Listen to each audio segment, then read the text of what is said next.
Good morning everyone. आज हम history का chapter number 3 the Delhi sultans chapter के क्वेश्चन आंसर क्लियर करेंगे। Question number 1, which ruler first establish his or her capital eight Delhi. वो कौन सा राजा था फर्स्ट रूलर जिसने दिल्ली को अपना कैपिटल एस्टेब्लिश किया था? तो Anangpal of Tomar Rajputs first establish his or her capital eight Delhi.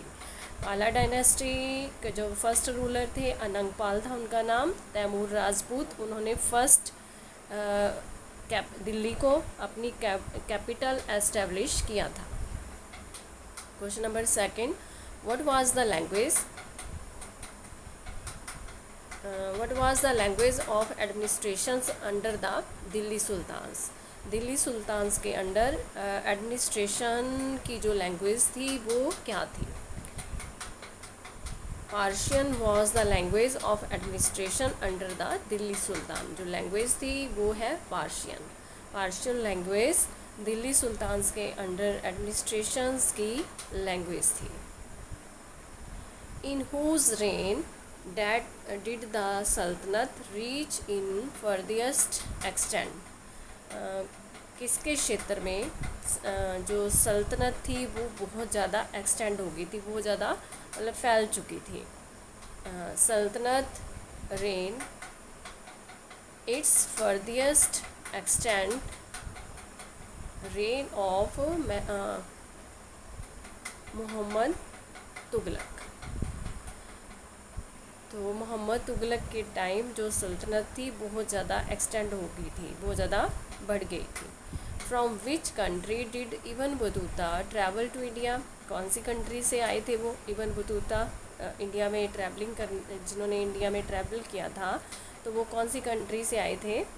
Ibn Battuta travel to India from Morocco, तो वो मोरक्को कंट्री से आए थे।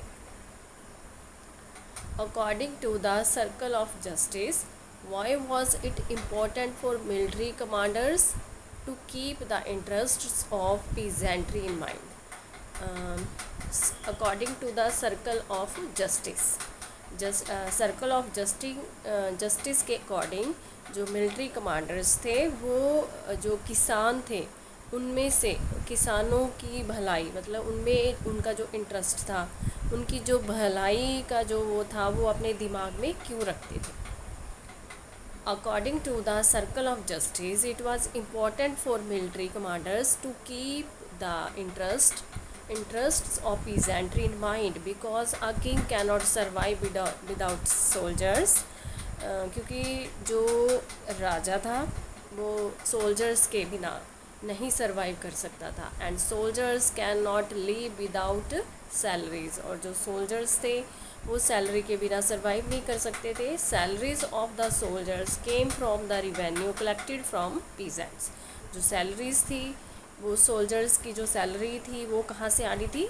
जो वो किसानों से रिवेन्यू यानी कि जो टैक्स कलेक्ट करते थे वहाँ से।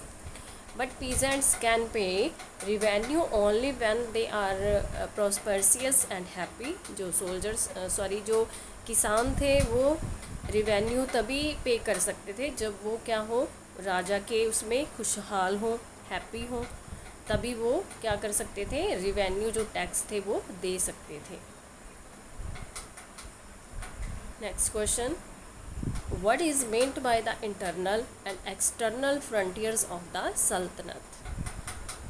इंटरनल और एक्सटर्नल फ्रंटियर का मतलब होता है जो बाउंड्री होती है।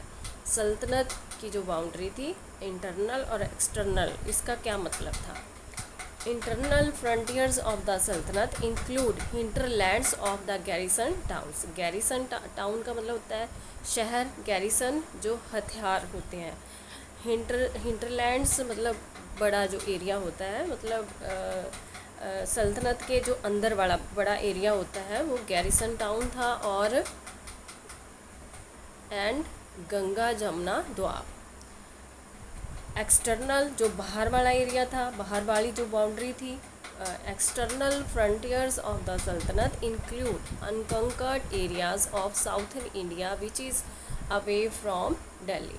एक्सटर्नल फ्रंटियर्स सल्तनत की मतलब वो बाउंड्री थी जो दिल्ली सुल्तान्स के द्वारा अनकंकर्ड मतलब जो ना जीतने वाले जो इलाके होते हैं, एरिया होते हैं, वो थे, और जो दिल्ली से बहुत ज़्यादा क्या थे, दूर थे। तो जो रिमेनिंग क्वेश्चंस हैं वो हम नेक्स्ट वीडियो में क्लियर करेंगे।